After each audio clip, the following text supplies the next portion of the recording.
Kalian udah sampai halaman berapa? Ini baru di awal nih. 38. Ini turun nomor ini. Oke, kamu udah kecil Google. Ini berapa dah? Guys, yang ini tuh gimana sih? Mari sih. Yang mana? Yang itu loh. Nih yang nomor ini nih. Oh, ini di jawabannya.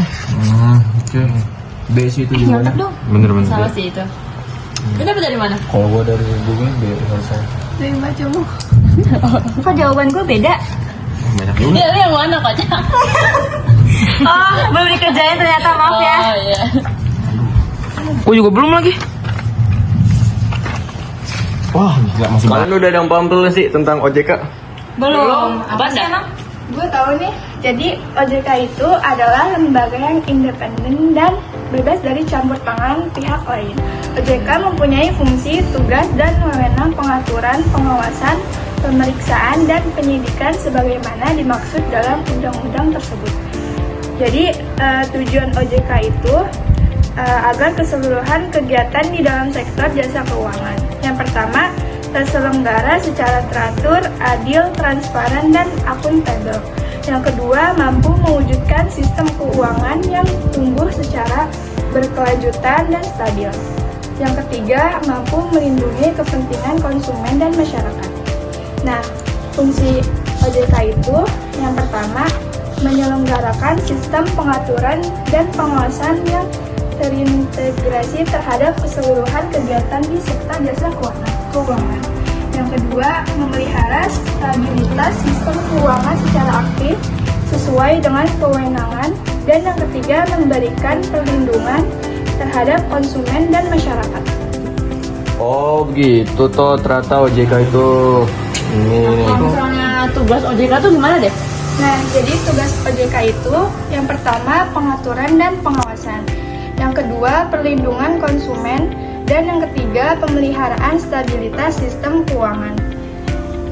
Dan yang keempat, menyusun dan mengeluarkan regulasi untuk mengatur seluruh sektor keuangan. Oh. Ngerti. Yang tadi kan ada di buku dit. Iya yang ini loh. Oke. Banyak ternyata. Aduh, gimana ini ya? Jadi bank itu apa sih? Nah, jadi gini, Vel. Bank adalah lembaga keuangan yang menghimpun dana dari masyarakat dalam bentuk simpanan dan menyalurkan kembali dalam bentuk kredit atau layanan keuangan lainnya. Nah, dari bank ini juga ada fungsinya nih, ada 3 nih. Apa aja tuh? Nah, fungsi yang pertama tuh agent of trust. Bank berfungsi sebagai lembaga yang dipercaya oleh masyarakat untuk menyimpan uang dan menjaga keamanannya. Nah, yang kedua ada agent of development. Bank mendukung pembangunan ekonomi dengan menyalurkan dana ke sektor-sektor produktif seperti usaha dan investasi. Nah, yang ketiga nih, ada agent of service. Bank menyediakan lembaga layanan jasa keuangan seperti transfer dan pembayaran lainnya. Gitu ya. Oh, ini agak ngeblur nih. Nah, gua kan tadi udah jelasin ya pengertian sama fungsi bank. Tapi gue jujur aja nih, gue masih kurang paham sama yang namanya produk bank. Nah iya, gue juga. Oh, kalau itu gue tahu tuh produk bank itu apa. Nah, jadi produk bank itu dibagi menjadi 3 bagian. Yang pertama ada produk kredit aktif, yang kedua ada produk kredit pasif, yang ketiga ada produk jasa perbankan. Nah, di setiap masing-masing produk itu dibagi menjadi beberapa bagian lagi. Yang pertama di produk kredit aktif itu ada kredit rekening koran. Kredit rekening koran itu adalah kredit dengan fasilitas terukan di rekening giro. Di situ di bagian selanjutnya itu ada kredit ASCAP. Kredit ASCAP itu adalah kredit yang diberikan berdasarkan aksepsi wasel. Habis itu selanjutnya ada kredit dokumenter. Habis itu kredit dokumenter itu adalah kredit dengan jaminan dokumen sering digunakan dalam perdagangan internasional. Habis itu selanjutnya kredit reimburse. Itu adalah kredit berdasarkan surat kredit dari bank untuk transaksi ekspor impor. Oh gitu. Selanjutnya yang kedua itu produk kredit pasif. Nah, di produk kredit pasif ini juga dibagi beberapa bagian lagi. Yang pertama itu ada tabungan. Tabungan itu apa sih? Tabungan itu adalah simpanan masyarakat yang dapat diambil sewaktu-waktu. Abis itu selanjutnya deposito. Deposito adalah simpanan yang berjangka dengan bunga lebih tinggi. Abis itu selanjutnya adalah giro. Giro adalah simpanan untuk transaksi bisnis dapat ditarik dengan cek atau bilet giro. Abis itu selanjutnya ada deposit on call. Itu adalah simpanan besar yang bisa ditarik dengan pemberitahuan sebelumnya. Oh. Itu selanjutnya adalah loan deposit. Loan deposit adalah simpanan dari hasil pinjaman yang disimpan kembali di bank gitu. Oh, iya. Nah, ini bagian terakhir nih, ada bagian ketiga. Jadi Panjang banget, Dit. produk, iya, ini emang banyak banget karena ini penting nih. Oke, lanjut. Nah, yang ketiga itu produk jasa perbankan. Nah, di ini juga dibagi jadi beberapa bagian lagi. Yang pertama itu transfer. Transfer itu adalah pengiriman antar rekening atau antar bank. Nah, situ yang kedua itu ada diskonto. Nah, diskonto itu adalah perjualan surat berharga oleh pemilik kepada hak sebelum jatuh tempo. Itu selanjutnya adalah inkaso. Inkaso itu adalah jasa penagihan atau penerimaan dana melalui dokumen oleh bank. Itu yang bagian selanjutnya adalah garansi bank. Garansi bank itu adalah jaminan tertulis dari bank kepada pihak ketiga bahwa bank akan membayar kewajiban nasabahnya jika nasabahnya gagal memenuhi kewajibannya. Nah, yang terakhir itu adalah safe deposit box. Safe deposit box adalah Apa tuh, Dit? layanan penyimpanan aman yang disediakan bank untuk menyimpan barang berharga seperti surat berharga, perhiasan, atau dokumen yang penting itu. Oh, gitu. Oke, ngerti, Dit. Thank you, Dit. Thank you. Nah, bank itu ada jenis-jenisnya ya? Ada, tapi yang gue tahu itu cuma 3. Apa aja? Yang pertama itu berdasarkan kepemilikannya, yang kedua itu berdasarkan fungsinya, dan yang ketiga itu berdasarkan statusnya. Nah, kalau yang pertama yang berdasarkan kepemilikannya itu ada bank milik pemerintah. Nah, bank milik pemerintah itu adalah bank yang permodalannya dimiliki oleh pemerintah. Kayak misalnya ada Bank BNI, Bank Mandiri, Bank BRI, ada juga bank pemerintah milik daerah. Jadi itu tuh biasanya dimiliki oleh provinsi-provinsi atau daerah tertentu. Kayak misalnya ada Bank DKI, Bank BJB, Bank Jawa Tengah. Habis itu ada juga bank swasta. Bank swasta itu adalah bank yang dimiliki oleh swasta. Contohnya itu kayak misalnya ada Bank BCA, ada Bank Musa Internasional, habis itu ada Bank Buta juga, sama ada Bank Universal. Nah, selanjutnya ada bank asing. Bank asing itu adalah bank yang didirikan oleh orang dari luar negeri biasanya. Nah, itu tuh contohnya ada banyak. Yang pertama tuh ada Bank of America, ada Bangkok Bank, ada Bank of China, so ada banyak bank lagi. Habis itu yang terakhir ada bank campuran.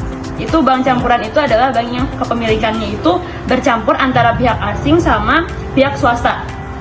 Nah, contohnya itu ada Bank Danamon, ada Bank Agris, ada Bank ANZ Indonesia. Oh, sama satu lagi, ada Bank Koperasi. Nah, Bank Koperasi itu kan artinya bank yang dimiliki oleh koperasi ya. Jadi dananya itu berasal dari anggota koperasi.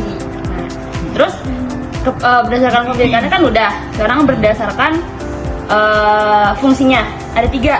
Yang pertama itu ada bank sentral, habis itu ada bank umum, sama ada bank perkreditan rakyat.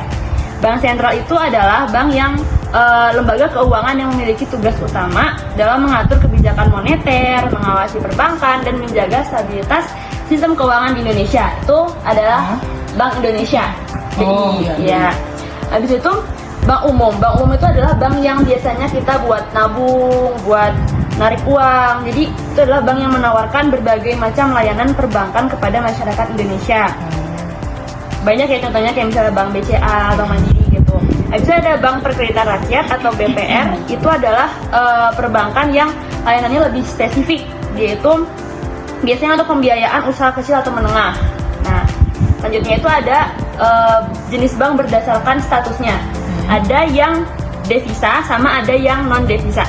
Nah, kalau yang devisa itu bank yang dapat melaksanakan transaksi ke luar negeri. Contohnya itu ada bank BCA, ada Bank Mandiri, sama ada Bank BRI. Habis itu kalau yang non devisa itu yang nggak bisa transaksi ke luar negeri. Contohnya itu kayak ini nggak terlalu terkenal sih banknya. Kayak misalnya Bank Yuda Bakti, habis itu Bank Harda Internasional gitu. Oh gitu. Jadi bank itu cuman itu aja atau ada yang lain lagi? Setahu gue ada yang lain. Itu diklasifikasikan itu berdasarkan kegiatan operasionalnya dia. Seingat aku itu ada dua jenis, ada bank konvensional sama bank syariah.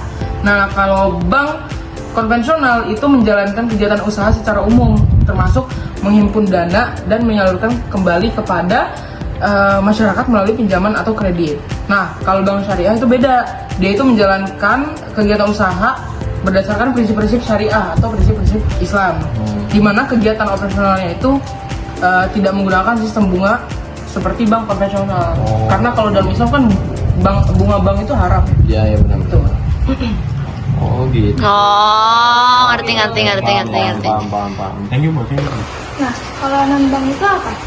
Nah, kalau non-bank atau industri keuangan non-bank atau kita singkat IKNB itu badan usaha selain perbankan yang melakukan kegiatan usahanya di bidang keuangan dengan cara menghimpun dan menyalurkan dana kepada masyarakat. Nah, non-bank ini dia biasanya disebut dengan lembaga keuangan bukan bank atau LKBB. Terus kalau misalnya jenis-jenisnya berarti apa aja? Nah, kalau jenis-jenisnya itu ada 9. Nah, seperti yang pertama tuh kayak ada pasar modal. Nah, dia tempat jual beli instrumen keuangan jangka panjang, saham, obligasi, dan lain-lain untuk pendanaan dan investasi. Yang kedua ada asuransi, perlindungan finansial terhadap risiko kerugian dengan membayar premi. Yang ketiga ada pegadaian, pinjaman dengan jaminan barang bergerak. Yang keempat ada ajak piutang, pembelian piutang datang jangka pendek untuk meningkatkan likuiditas perusahaan. Yang kelima ada leasing, pembiayaan aset dengan sistem sewa dan opsi pembelian. Yang keenam ada lembaga keuangan mikro, layanan keuangan skala kecil untuk masyarakat berpenghasilan rendah. Yang ketujuh ada dana pensiun, pengelolaan dana untuk jaminan kesejahteraan di hari tua. Yang kedelapan ada vintage, inovasi teknologi dalam layanan keuangan, pembayaran digital, pinjaman online, dan lain-lain. Yang kesembilan modal ventura, investasi pada perusahaan nitisan dengan potensi pertumbuhan tinggi. Oh, oke. Paham. Masih ya, Tel? Ya. Tapi kalian tahu cara nabung di bank nggak? Enggak. Enggak. Gue juga enggak. Lah, terus gimana dong? Ya udah, nanya aja. Ayo. Siri, Aha. bagaimana cara menabung di bank? Nah, sekarang kita bahas gimana sih caranya nabung. Nah, kita di sini pakai 3 contoh bank ya, yaitu BCA, BNI, dan OCBC. Nah, yang pertama kita bahas dulu gimana sih caranya nabung di BCA atau Bank Sentral Asia. Nah, yang pertama kalau mau buka rekening di BCA, kamu bisa datang langsung ke kantor cabangnya atau lebih gampang bisa lewat aplikasi BCA Mobile. Nah, kalau kamu mau bikinnya offline atau langsung datang ke bank, kamu harus siapin NPWP kalau ada, KTP, atau kalau kamu pelajar, kartu pelajar. Dan uang setoran awal minimal 50.000. Lalu datang ke salah satu cabang BCA, ambil nomor antrian ke customer service, lalu bilang ke customer service-nya kalau kamu mau buka rekening tahapan BCA. Lalu nanti kamu akan dibeli formulir dan kamu harus mengisi formulir tersebut. Nah, setelah selesai, kamu akan dikasih buku tabungan dan kartu ATM-nya deh. Nah, kalau lewat BCA Mobile gimana sih? Nah, kalau mau online, kamu bisa download BCA Mobile dari Play Store atau App Store. Lalu buka aplikasinya dan pilih buka rekening baru. Nah, ikuti instruksi tersebut, isi data, pilih jenis tabungan, dan video call dengan customer service-nya. Lalu setor awal lewat transfer dan rekeningmu udah bisa diaktifin. Nah, terus gimana sih kalau misalkan kamu mau buka tabungan di BNI? Nah, yang perlu kita tahu dulu nih teman-teman, BNI itu punya banyak pilihan tabungan, tapi yang paling umum itu adalah BNI Taples. Nah, syarat buat buka rekening BNI Taples, yang pertama harus ada KTP elektronik atau iktp. Lalu setoran awal minimal 250.000 dan NPWP kalau ada. Lalu cara bukanya gimana sih? Yang pertama, kamu bisa datang langsung ke kantor cabangnya BNI dan ambil nomor antrian di customer service. Lalu bilang bahwa kamu mau buka rekening BNI Taples. Lalu isi formulir pembukaan rekening dan serahkan dokumen, setor uang awal, dan pilih kartu debitnya. Setelah semua selesai, kamu akan dapat buku tabungan dan kartu ATM-nya deh. Terus alternatifnya kalau online gimana? Kamu bisa juga lewat aplikasi BNI Mobile Banking atau website BNI eForm. Lalu isi data, upload dokumen, dan ikuti petunjuk aktivitas. Nah, sekarang kalau mau buka tabungan di OCBC gimana sih? OCBC itu punya tabungan khusus anak muda yang bernama Nabung Seru atau tanda 360 plus. Nah, cara buka OCBC NISP, yang pertama, kamu harus download dulu aplikasi OCBC Mobile, lalu pilih buka rekening, lalu isi data diri, upload IKTP dan NPWP kalau kamu ada. Lalu verifikasi lewat video call atau bisa juga dengan selfie. Terus pilih jenis rekening dan setor awal lewat transfer bank. Nah, setelah rekening aktif, kamu bisa langsung menabung dan atur keuangan lewat aplikasi OCBC Mobile deh. Nah, teman-teman tahu nggak sih kalau nabung di bank itu kita bisa dapat bunganya loh. Nah, kalau di BCA sendiri, tabungan kita kalau di bawah 5 juta itu bunganya masih 0%. Sementara kalau dari 5 juta sampai 500 juta itu ada bunga 0,07%. Nah, dari 500 juta sampai dengan 1 miliar bunganya naik jadi 0,08%. Sementara kalau di atas 1 miliar bunganya bisa mencapai 0,20%. Di BNI Taples, kalau tabungan kamu nominalnya di bawah 1 juta itu bunganya masih 0%. Sementara kalau dari 1 juta hingga 10 juta bunganya 0,50%. Sementara kalau dari 10 juta sampai 50 juta bunganya naik jadi 0,75%. Dan dari 50 juta sampai 100 juta bunganya jadi 1%. Dan di atas itu bunganya menjadi 1,25%. Nah, kalau di OCBC tanda premium, kamu dapat bunga 1,25% kalau saldo kamu ada di 500 juta sampai 2 miliar. Dan 2 miliar sampai 5 miliar kamu mendapatkan bunga 1,75%, dan di atas 5 miliar kamu mendapatkan bunga 2%. Tapi di tanggal bunga atau tabungan jangka panjang, OCBC menawarkan bunga tetap selama periode menabung dengan manfaat tambahan berupa perlindungan asuransi jiwa hingga 74 akun.